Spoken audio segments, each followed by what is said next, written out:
আপনার স্বামী যখন বাসায় আসবে আপনি তাকে একটু আদর সোহাগ করার আগে তাকে আপনি গর্মাক্ত থাকলে আপনি ঘামটা একটু মুছে দেন, হাত পাকা করেন। এখন তো হাত পাকার যুগ নেই, এখন তো ফ্যানের যুগ। ফ্যানটা ছেড়ে দেন, ফ্যানটা ছেড়ে দেন।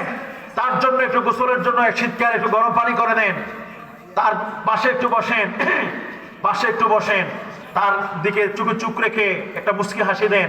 বিশ্বাস করুন, কোন স্ত্রী যদি স্বামীর চোখে চোখ রেখে মুচকি হাসি দেয়, স্বামী যদি তার স্ত্রীর চোখে চোখ রেখে মুচকি হাসি দেয়, এই হাসিতে সওয়াব হয়ে যায়। সুবহানাল্লাহ পড়েন।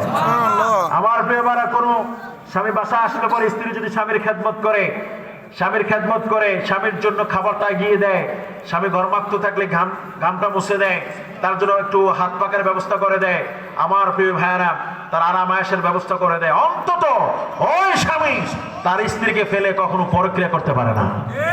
ঠিক না ঠিক? আবার ওই স্ত্রী, স্বামী যদি তার স্ত্রীর হক আদায় করে, স্ত্রীকে দেখলে মারতে যায় না।